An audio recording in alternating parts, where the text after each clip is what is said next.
Rahasia besar di balik kalimat syahadat kedua Muhammadur Rasulullah. Kesempatan ini kita akan bahas makna potongan syahadat yang kedua Muhammadur Rasulullah. Saudaraku seiman, banyak di antara kaum muslimin yang belum memahami tentang pentingnya potongan syahadat ini. Untuk syahadat yang pertama sangat berhubungan sekali dengan syahadat yang kedua. Saya berikan gambaran umumnya dulu. Asyhadu an la ilaha illallah. Aku bersaksi tiada Tuhan yang berhak disembah kecuali Allah. Tidak ada pencipta, pemilik, penguasa yang menurunkan hujan dari langit, menggantikan siang dan malam. Tidak ada tempat bergantung, memohon. Kalau kita sedang sehat dan punya nikmat yang menciptakan kita, yang menciptakan nikmat itu. Dan juga yang bisa mempertahankan kecuali Allah. Dan kalau kita sedang ada masalah, musibah, penyakit, cobaan, tidak ada yang menciptakan kita, yang menciptakan cobaan tersebut, dan juga yang bisa mengeluarkan kita dari permasalahan itu kecuali Allah. Semua yang terjangkau tidak terjangkau oleh mata kita, di langit, di bumi, di kedalaman lautan, kata kuncinya, la ilaha illallah. La ma'buda bihaqqin illallah. Tidak ada Tuhan, pencipta, pemilik, penguasa, semua yang di langit dan di bumi, kecuali Allah. Itu makna kalimat syahadat. Baik, Allah subhanahu wa ta'ala masih merahasiakan kepada kita tentang wujudnya yang mulia. Namun kita bisa rasakan keberadaannya. Banyak bukti-bukti tentang keberadaannya. Di antara bukti keberadaan Allah subhanahu wa ta'ala adalah ciptaannya ada di sekitar kita. Bagaimana bisa ruangan ini tiba-tiba ada lampu tanpa, atau di ruangan yang Anda sekarang sedang mengikuti ceramah kita ini, tanpa ada yang membuatnya. Mengatur aliran listriknya, menyalakan, ya, menekan tombol listriknya, switch on-nya. Bagaimana bisa itu kita yakini sementara kita tidak tersentuh kalau perubahan dan pergantian pagi dan malam hari ini ada yang mengaturnya. Bagaimana bisa kita merasa heran pada saat tiba-tiba air di kamar mandi kita menyala tanpa ada yang menyalakannya? Pasti kita akan bingung, menjadi sebuah polemik, menjadi sebuah bahan pembicaraan yang sangat luar biasa. Karena tidak masuk akal kita, air tiba-tiba bisa nyala, kecuali dia rusak. Ada yang bocor, kita tidak bicara itu. Normal. Orang heran luar biasa. Bagaimana Anda tidak heran dan tidak kagum melihat air hujan turun dengan kadarnya. Di sini gerimis, di sana hujan deras, di sana sampai melimpah sampai banjir. Apakah tidak ada yang mengaturnya? Begitu juga dengan diri kita sendiri, manusia, hewan-hewan, semua ini. Populasi-populasi yang sangat besar, manusia terus-menerus tiap hari lahir, juga ada yang meninggal dunia. Hewan-hewan juga begitu, miliaran jumlahnya. Semut, semua jenis serangga, hewan lebih besar sedikit, kelinci, ya, kancil dan seterusnya, lebih besar sedikit, kambing, ya, rusa dan seterusnya, lebih besar lagi sedikit, sapi, kerbau dan seterusnya, lebih besar sedikit lagi, gajah, jerapah, semua dan banyak jenis-jenis yang lain. Di lautan jutaan, miliaran hewan-hewan di sana jumlahnya. Apakah ini begitu saja ada tanpa ada yang mengurus dan menciptakan, mengawasinya, terus mengatur populasinya? Terlalu banyak sekali bukti-bukti tentang keberadaan Allah SWT di sekitar kita, bahkan di diri kita sendiri. Kita manusia bahkan cuma bisa menikmati tubuh kita ini. Banyak hal yang kita bisa rasakan dalam keseharian seperti lapar misalnya. Umumnya manusia, oh lapar, makan. Tapi dia tidak berpikir lebih jauh daripada itu. Siapa yang menciptakan saya? Dari mana saya asalnya? Siapa yang membuat sistem lapar itu ada? Bahwasanya tubuh sedang membutuhkan nutrisi. Dan siapa yang memberikan sinyal, oh sudah kenyang, cukup, kita tidak mau makan lagi. Siapa yang mengatur ini? Kalau Anda sendiri yang mengatur, tentu Anda bisa saja makan sepuasnya, tidak perlu ada kenyang. Dan tidak lapar juga tidak perlu Anda datangkan. Tapi bukan itu, ada sistem. Mata kita melihat, tidak bisa dialihfungsikan untuk mendengar. Telinga mendengar, tidak bisa dialihfungsikan untuk melihat. Ya, kemudian mulut untuk mengucap, tidak bisa dialihfungsikan untuk menghirup misalnya. Hidung untuk menghirup, mencium bau. Ya, tidak bisa dialihfungsikan untuk makan misalnya. Tangan menjamah, kaki melangkah. Semua punya anggota tubuh ini punya fungsi masing-masing. Kalau tidak ada yang menciptakan, tidak ada yang mengatur, tidak ada yang mengawasi itu semua. Lalu dari mana semua ini? Dan sekian banyak bukti-buktinya. Itu salah satu bukti. Salah satu bukti yang lain, Allah subhanahu wa ta'ala mengutus utusannya dari kalangan manusia, dari diri kita sendiri, supaya mudah untuk kita ikutin. Rasulullah Muhammad SAW yang akan kita bahas insya Allah, orang seperti kita, melalui rahim, lahir melalui rahim seorang ibu, ibunya pun hamil normal, juga sebelumnya dari sperma ayahnya Abdullah yang dituangkan ke rahim ibunya Aminah, kemudian hamil, lalu kemudian lahirlah Muhammad SAW, manusia mulia, sebagai sosok bayi, kemudian anak-anak, kemudian remaja, kemudian menikah, kemudian mulai beraktivitas, berbisnis, sampai akhirnya umur 40 tahun diutus menjadi nabi. Semua ini agar mudah kita ikutin dan ciplak. Dia diperintahkan oleh Allah subhanahu wa ta'ala untuk menjadi suri tauladan, dan kita pun menjadikannya sebagai suri tauladan. Dalam surah Al-Ahzab Allah subhanahu wa ta'ala berfirman, A'udzu billahi minasyaitonir rajim, laqad kana lakum fi rasulillahi uswatun hasanatun liman kana yarjullaha wal yawmal akhir wa dzakarallaha katsira. Sungguh pada diri Rasulullah Muhammad sallallahu alaihi wasallam ada suri tauladan, ada contoh yang baik. Ciplak hidupnya, cara makannya, cara minumnya, cara berpakaian, cara tidur, cara mandi, ya, semuanya, berumah tangganya, bersosialnya, berperangnya, berpolitiknya, dan segala macam. Bagi orang yang berharap bertemu dengan Allah, ya, kemudian juga selamat di akhirat, nanti masuk ke dalam surga dan selamat dari api neraka, dan ingin berzikir kepada Allah dengan zikir yang banyak.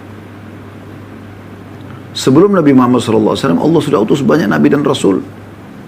Diutuslah mereka untuk menjelaskan kepada manusia ada Tuhan namanya Allah.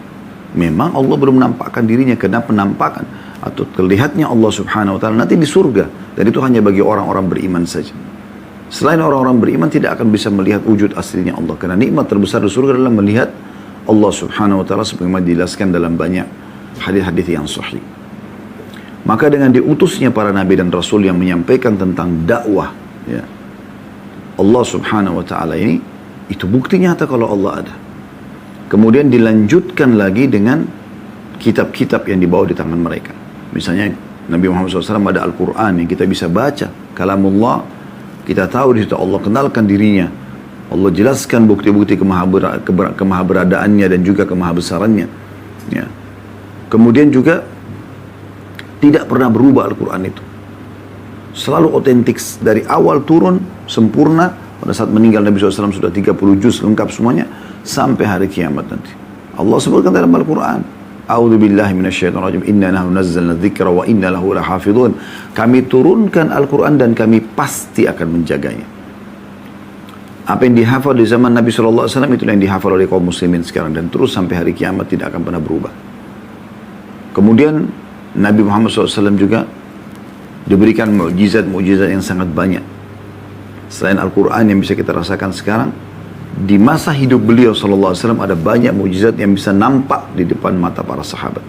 Seperti pembelahan bulan dengan jari telunjuk beliau SAW. Anda bisa baca dalam surah Al-Qamar, surah nomor 54 ayat 1 sampai ayat 3. Penjelasan bagaimana Nabi Muhammad SAW waktu ditantang oleh orang-orang Mekah untuk membelah bulan, maka beliau pun menggaris bulan dengan jari telunjuk beliau dan terbelah dua.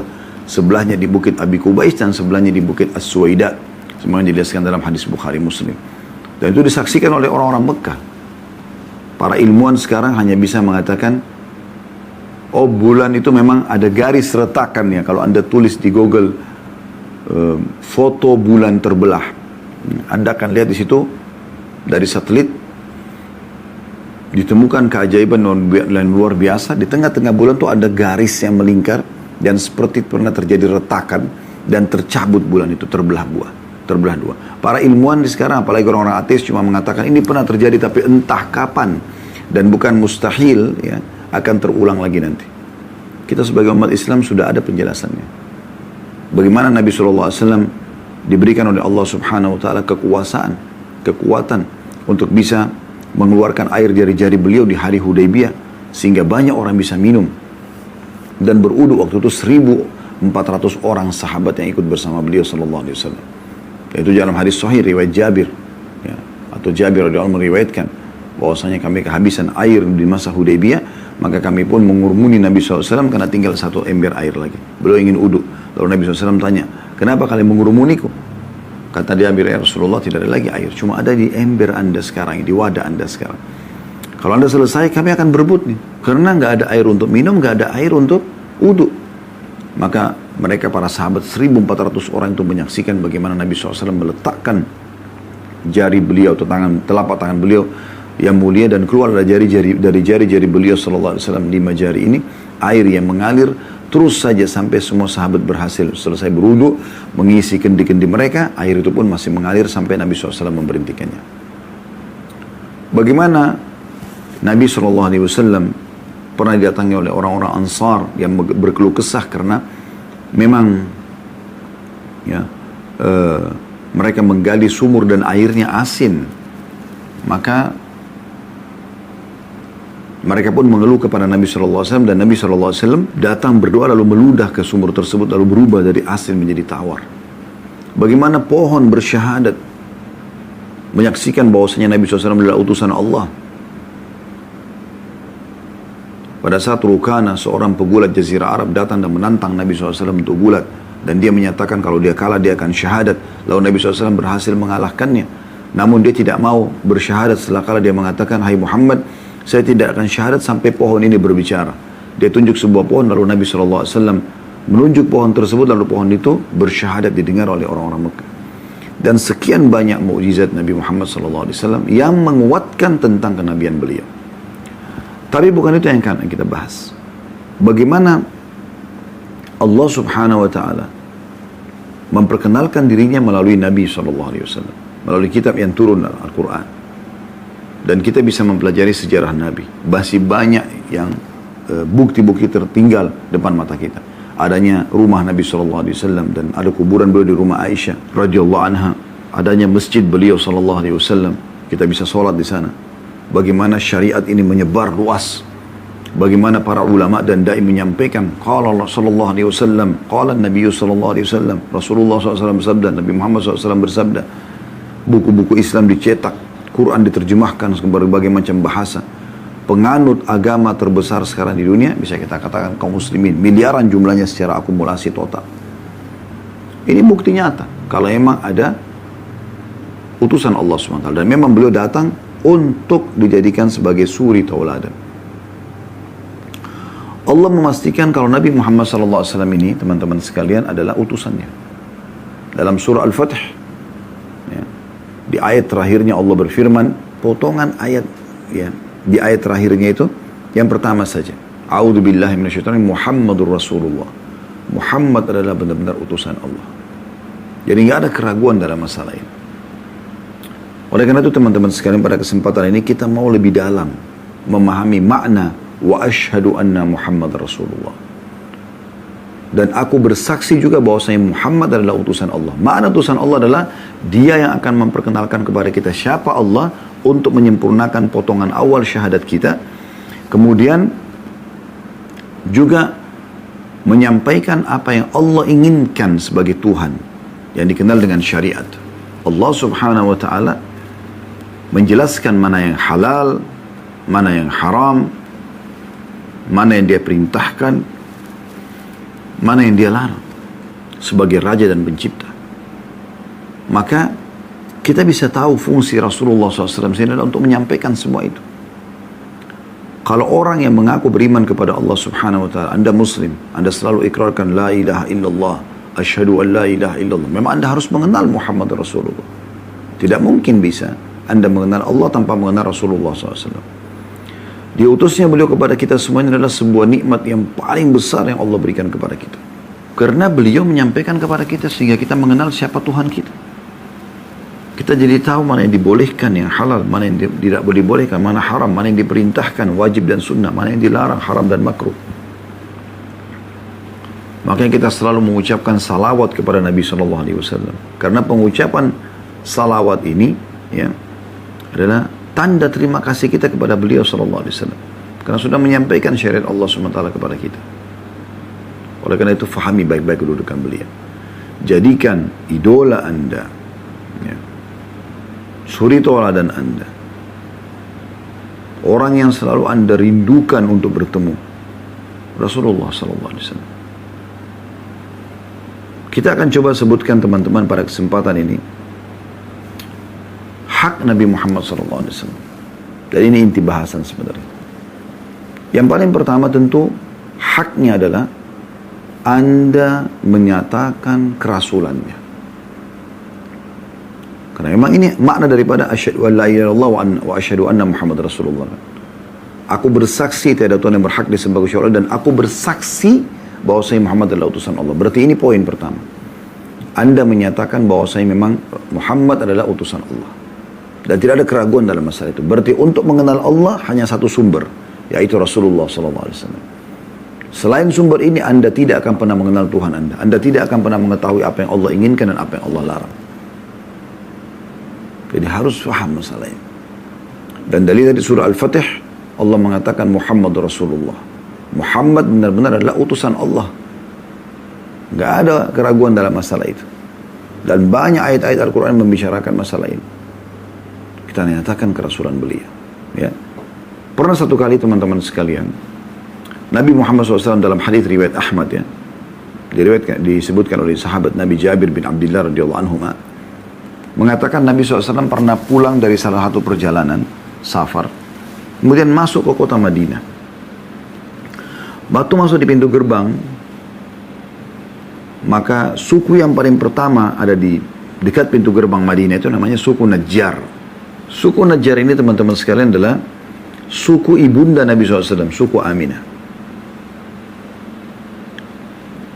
Maka pada saat itu waktu beliau masuk, di sana ada seekor unta yang mengamuk, unta jantan yang mengamuk. Unta ini kalau mengamuk bisa menggigit, menyerang. Anda bisa ketik di YouTube hanya sekedar mau tahu saja. Unta mengamuk misalnya. Anda bisa lihat bagaimana luar biasa dahsyatnya unta itu kalau mengamuk. Ya. Yang paling umum dia banyak menggigit orang dan sakit sekali. Maka Jabir bin Abdullah radhiyallahu anhu mengatakan, ya Rasulullah, hati-hati depan Anda ada unta yang mengamuk. Nabi SAW dengan sangat tenang mengarahkan unta beliau yang sedang beliau tunggangi ke arah unta yang sedang mengamuk itu. Lalu beliau mengucapkan satu kata saja. Ta'al.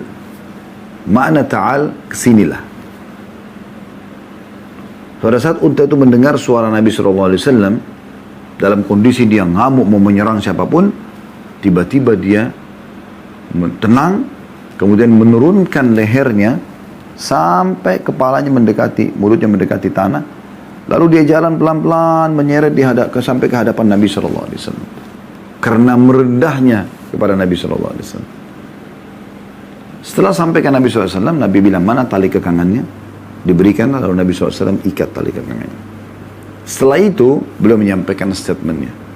Ini yang jadi saksi bahasan kita. Kata Nabi SAW, demi zat yang jiwaku dalam genggamannya, tidak ada seorang pun dari jin dan manusia.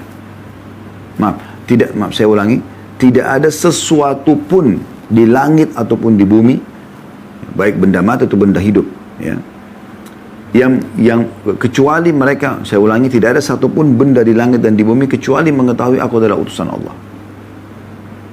Pasti tahu. Batu, air, api, malaikat, angin, semua tahu aku adalah utusan Allah. Kecuali pembangkang dari jin dan manusia. Dan pembangkang dari jin dan manusia ini sedikit sekali jumlahnya. Sedikit sekali jumlahnya. Dari sekian banyak orang, manusia, kurang lebih hampir setengah populasi manusia sekarang semua beriman tentang risalah Nabi Muhammad SAW. Mungkin ada sebagian di antara mereka yakin tapi belum beriman. Dan sangat sedikit yang membangkang. Jadi memang kita harus mengikrarkan itu. Kalau kita sudah mengetahui, oh ternyata ini adalah utusan Allah, utusan sama Allah, kita harus hormati, kita harus muliakan, ya. Dan kita harus juga mengakui tentang kerasulan beliau. Kalau Anda sudah akuin kerasulannya, maka Anda akan selalu menjadikan Nabi Muhammad SAW sebagai suri tauladan Anda. Ini yang pertama. Yang kedua, hak Nabi SAW adalah mencintai beliau. Mencintai beliau. Karena orang kalau sudah cinta pada seseorang yang lain, maka dia akan selalu menjaga hak-haknya dan juga berhati-hati dari apa yang membuat dia tidak suka atau melanggar apa yang dia tidak suka. Mungkin Anda bilang, Ustaz, bagaimana caranya cinta Rasulullah? Kita kan tidak pernah ketemu. Tidak harus ketemu orang cinta itu. Tidak harus ketemu. Saya kasih contoh. Ini contoh bukan untuk dicontohin, tapi contoh sebagai poin untuk bisa memahami saja.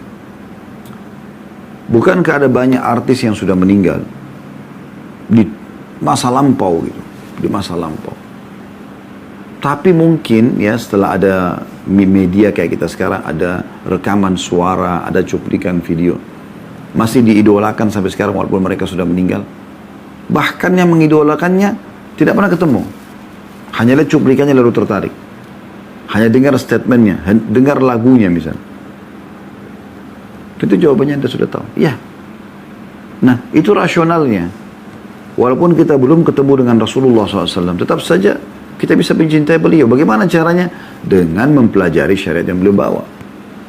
Kita pelajari tentang sejarah beliau SAW. Baca tentang kajian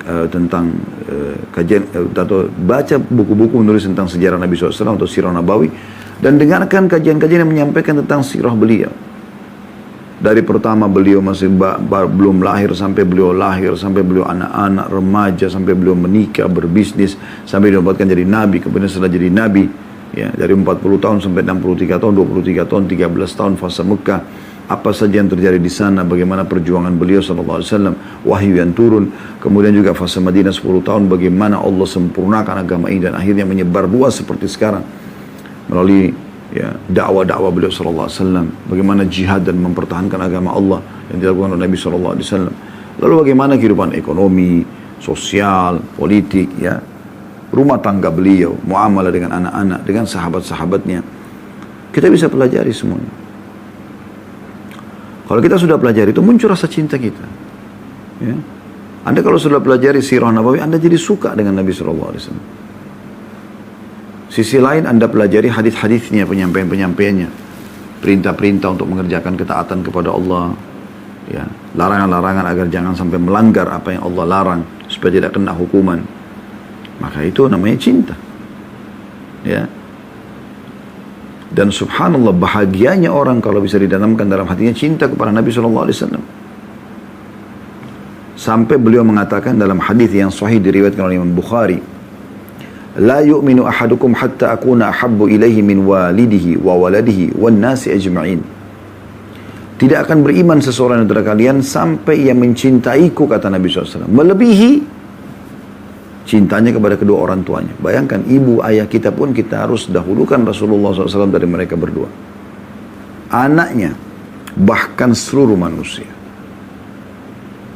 Berarti kita diperintahkan memang untuk mencintai beliau SAW. Dan untuk mencintai beliau kita harus mempelajari sejarahnya, kita mempelajari penyampaian-penyampaiannya. Nanti kita tersentuh secara keimanan. Hadis ini hadis sahih riwayat Bukhari. Artinya makna hadis ini, kalau seandainya ada sesuatu yang Rasulullah SAW perintahkan, tapi orang tua kita tidak suka, tetap kita dahulukan Rasulullah SAW, perintah beliau dari atas orang tua kita. Kalau ada sesuatu yang dilarang oleh Rasulullah SAW, tapi anak kita tetap ngotot minta, kita jangan iyakan. Karena cinta kita kepada Nabi SAW. Apa yang merupakan ciri Nabi SAW, Anda sibuk mengejarnya, mengerjakannya. Oh, Rasulullah SAW berjenggot, kita juga pelihara jenggot. Oh, Rasulullah SAW menjaga akhlaknya, kita menjaga akhlak kita. Semuanya kita contohi. Begitu orang kalau sudah cinta. Dan ada sebuah hadis yang diriwayatkan oleh Imam Muslim, hadis yang mulia dari Abu Hurairah radhiyallahu anhu, anna Rasulullah sallallahu alaihi wasallam qala, bahwasanya Rasulullah SAW bersabda, min ashaddi ummati li hubban nasun yakununa ba'di yawaddu ahaduhum law ra'ani bi ahlihi wa malihi. Rasulullah SAW mengatakan, yang paling cinta kepadaku di antara umatku adalah orang-orang yang hidup sesudahku, setelah aku meninggal, belum pernah ketemu, ya, kayak kita ini insyaAllah. Di mana salah seorang di antara mereka ingin melihatku walaupun harus mengorbankan seluruh keluarga dan harta bendanya. Hadis ini hadis sahih riwayat Muslim. Jadi memang kita harus mencintai beliau sallallahu alaihi wasallam. Ya. Dan kapan Anda merindukan seperti ini, maka Anda termasuk orang yang terhitung paling mencintai Nabi SAW. Ini bagian daripada syariat Allah Subhanahu wa Ta'ala.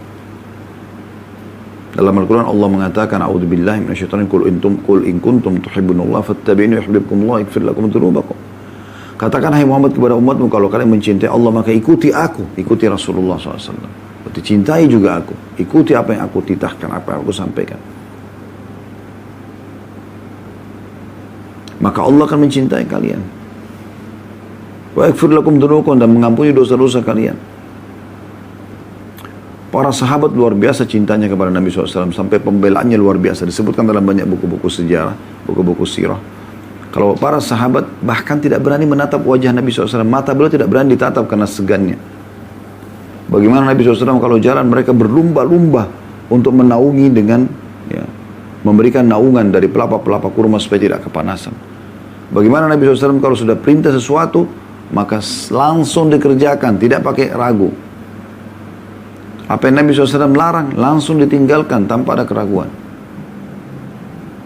Sampai ada sahabat-sahabat yang menyampaikan luar biasa ya. Seperti kasus Talha bin Ubaidillah radhiyallahu anhu di Uhud.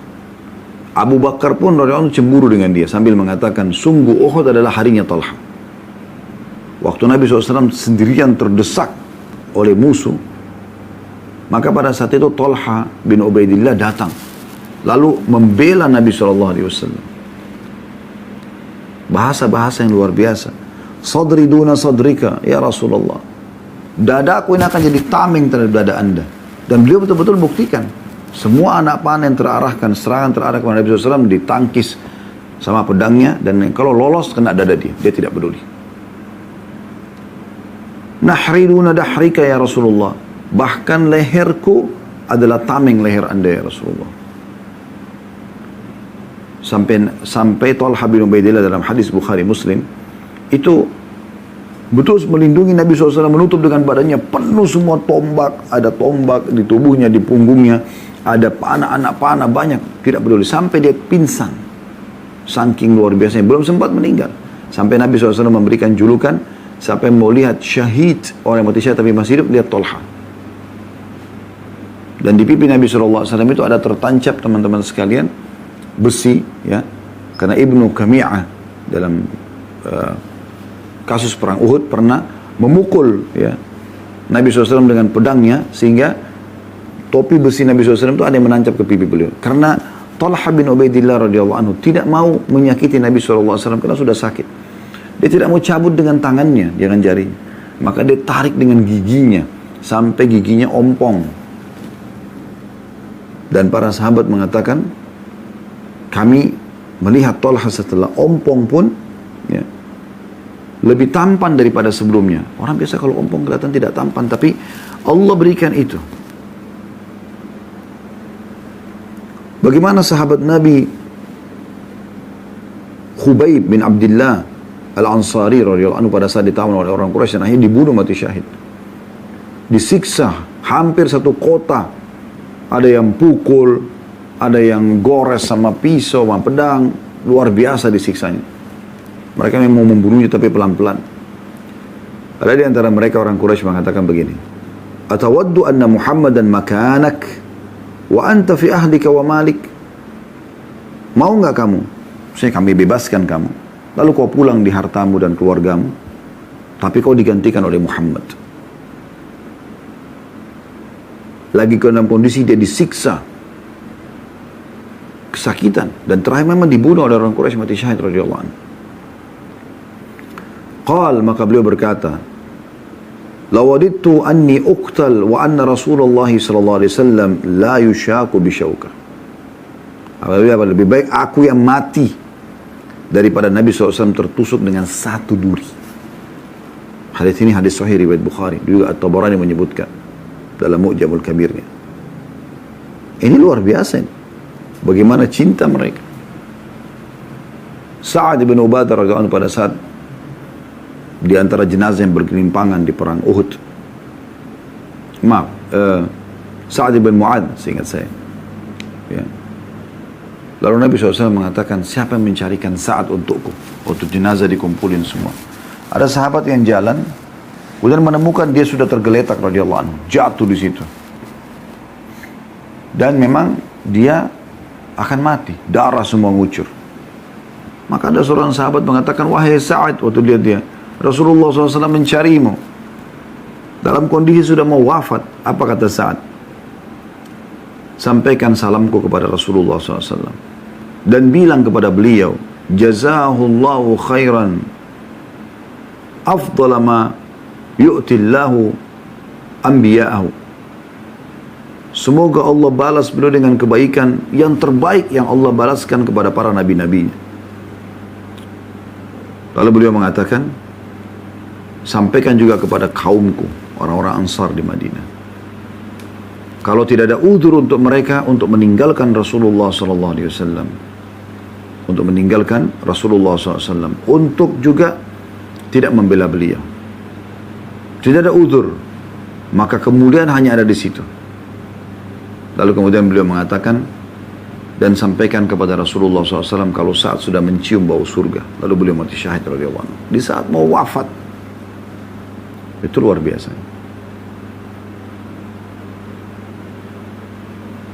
Di peperangan-peperangan Nabi SAW, para sahabat berusaha terus membela Nabi SAW, terus melindungi Nabi SAW, terus memberikan yang terbaik kepada Nabi SAW. Mereka tidak ingin Nabi SAW sakit sedikit pun. Waktu di perang Badr, mereka membuatkan kemah khusus untuk Nabi SAW sambil mengatakan, ya Rasulullah, kalau kami semua terbunuh, Anda bisa pulang ke Madinah. Dan waktu akan terjadi peperangan antara muslimin dengan orang-orang Quraisy di Badr, karena tadinya tidak ada target peperangan, 40 kafilah, 40 orang yang mendampingi kafilah dagang Quraisy yang dipimpin oleh Abu Sufyan. Itu sahabat-sahabat yang diajar oleh Nabi SAW untuk menyerang kafilah ini berarti cuma 40 orang, maka keluarlah 314 orang saja. Tiba-tiba saja dengan hikmah Allah SWT, Allah ceritakan dalam surah Al-Anfal bagaimana Allah mudahkan kafilah dagang Quraisy selamat. Dan ada pasukan besar Quraisy 1000 orang yang keluar dari Mekah. Karena mendengar muslimin keluar ingin menahan kafilah mereka, mereka keluar. Lalu Allah pertemukan dua pasukan tersebut, 314 melawan 1000 orang. Ini peperangan pertama mereka. Terutama orang-orang Ansar yang ada di Madinah. Kalau Muhajirin, memang mereka punya permasalahan, berseteru dengan orang-orang Quraisy di Mekah. Tapi orang-orang Ansar di Madinah luar biasa. Lalu kata Nabi SAW, kumpulkan sahabat, bagaimana pendapat kalian ini? Sekarang kafilah dagang menurut Allah sudah sampaikan dari wahyu sudah selamat. Tidak ada depan kita kecuali perang. Lawan pasukan. Ya. Dalam surah Al-Anfal Allah gambarkan bagaimana mereka berharap, sahabat berharap kafilah jangan bertemu dengan pasukan. Kenapa peperangan pertama mereka? Maka Abu Bakar mengatakan, ya Rasulullah, jalan dimanapun Anda jalan, kami akan bersama dengan Anda. Nabi SAW berterima kasih. Kemudian Nabi bilang, beritahukan aku pendapat kalian. Umar berdiri mengatakan, ya Rasulullah, ya, jalan saja kami akan bersama dengan Anda. Satu demi satu orang Muhajirin mengatakan dukungannya. Tapi Nabi SAW belum dengar dari orang Ansar, penduduk Madinah. Kalau Muhajirin tadi orang hijrah dari Mekah ke Madinah, memang punya masalah perseteruan dengan orang-orang Quraisy Mekah. Ada masalah dengan mereka, harta mereka ada yang diambil, istri anak mereka ada yang diambil oleh orang-orang Quraisy pada saat mereka hijrah ke Madinah. Ya. Nah kalau orang Ansar tidak ada urusannya, kecuali karena masalah keimanan saja. Maka pada saat itu ada satu sahabat namanya Sa'ad radhiyallahu anhu juga. Jadi ada Sa'ad bin Mu'ad, ada Sa'ad bin Ubadah, ya. Ini sahabat-sahabat yang memang dari pimpinan Ansar, dua orang Sa'ad namanya. Maka Sa'ad pun berdiri lalu mengatakan, ya Rasulullah, seakan-akan kami menginginkan kami orang Ansar. Kata Nabi SAW, benar. Muhajirin wajar punya masalah dengan orang Quraisy, maka mereka mau sekarang berperang. Kalau kalian kan tidak, itu secara tidak langsung Nabi SAW mengatakan iya. Maka kata beliau radhiyallahu anhu, wahai Rasulullah, jangan Anda ragu dengan keimanan kami. Kalau seandainya Anda menyuruh kami untuk masuk ke dalam lautan, kami pun akan ikut. Kami tidak akan pernah ragu dengan masalah ini. Begitu luar biasa cinta mereka. Dan pada saat perang Hunain, dibagi harta-harta rampasan perang pada satu ghanimah, Nabi SAW berikan muhajirin, berikan orang-orang yang baru masuk Islam. Orang-orang Ansar nggak dikasih oleh Nabi SAW. Sampai orang-orang Ansar ini ada sedikit gangguan, mereka masih terasa, aduh gimana dia. Kok orang-orang depan mata dikasih, kita nggak dikasih. Padahal kita ini keluar dari Madinah membela untuk berperang bersama Nabi SAW. Lalu ada satu orang Ansar bilang, ya Rasulullah, orang-orang Ansar terganggu dengan pembagian Anda. Anda kasih orang lain, tapi Anda tidak kasih orang-orang Ansar. Nabi SAW tanya orang yang Ansar, kamu sendiri bagaimana? Dia bilang, saya bagian dari kaum saya. Maka Nabi SAW mengatakan, kumpulkan Ansar dan jangan ada orang lain selain mereka. Lalu mulai Nabi SAW berkhutbah depan beliau. Ya. Cukup panjang, tapi saya ringkaskan untuk ambil potongan-potongannya. Kata Nabi SAW, wahai orang-orang Ansar, kalian bisa berkata, wahai Muhammad, engkau diusir dari kampung halamanmu Mekah, kemudian kami menyambutmu. Engkau datang dalam kondisi takut, maka kami melindungimu. Kami mengorbankan harta kami. Ya. Orang-orang menolak beriman kepadamu di Mekah, kami beriman kepadamu. Semua itu kalian bisa ucapkan. Tapi aku juga bisa ucapkan, hai Ansar, kalau bukan karena aku diutus kepada Allah kepada kalian, maka dari mana kalian bisa mengenal Allah Subhanahu wa taala? Dan sekian banyak nasihat Nabi SAW, tapi intinya Nabi mengatakan di akhir riwayat ini, wahai Ansar, bagaimana pendapat kalian? Orang-orang pulang membawa harta rampasan perang, sementara kalian pulang bersama Rasulullah SAW ke Madinah. Begitu diucapkan kata ini teman-teman, bagaimana pendapat kalian? Orang-orang pulang membawa harta rampasan mereka, dan kalian pulang membawa Rasulullah SAW. Aku akan pulang bersama kalian. Aku pun tidak ambil harta rampasan perang itu. Itu hanya untuk menenangkan hati mereka, karena mereka mu'allaf, mereka baru masuk Islam. Ada juga orang-orang yang memang diambil hartanya di Mekah, maka aku kembalikan hak mereka. Maka tidak ada satupun dari Ansar kecuali menutup wajah mereka dengan kain imamah mereka sambil menangis terisak-isak, dan mereka mengatakan, kami ridho kepada Allah dan Rasulnya, kami ridho kepada Allah dan Rasulnya. Coba bayangkan, mereka tidak butuh harta dunia, yang penting mereka bersama Rasulullah SAW. Lihat bagaimana cinta mereka. Ini masih ada beberapa riwayat yang menarik yang perlu kita dengarkan dan kita simak sama-sama, yaitu mencintai juga orang yang beliau cintai. Ini penting sekali. Jadi bukan hanya mencintai Nabi SAW, sehingga ia mencintai syariat beliau, mencintai ya pribadi beliau, tapi juga mencintai siapa yang beliau cintai. Karena poin ini ada sebagian orang yang menisbatkan diri kepada Islam luput dari mereka. Mereka mengatakan cinta Rasulullah, tapi mereka tidak mencintai siapa yang Nabi cintai. Contoh misalnya para ummahatil mu'minin, istri-istri beliau, ridwanullah alaihinna, terutama Aisyah radhiyallahu anha. Coba Anda dengarkan dalam hadits Bukhari Muslim, bagaimana Nabi SAW bersabda, la tu'zini fi Aisyah, fa innal wahya lam ya'tini wa ana fi thawbi imra'ati illa Aisyah. Jangan pernah kalian menyakitiku dalam perkara Aisyah. Jangan ganggu, jangan colek-colek, jangan cari-cari kesalahannya. Sesungguhnya wahyu tidaklah turun kepadaku dalam keadaan aku berada di baju istri-istriku selain Aisyah.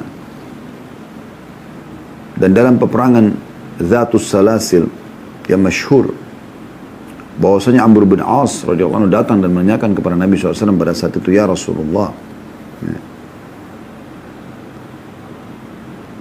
ayyun nasi habbu ilaik, siapa orang yang paling anda cintai?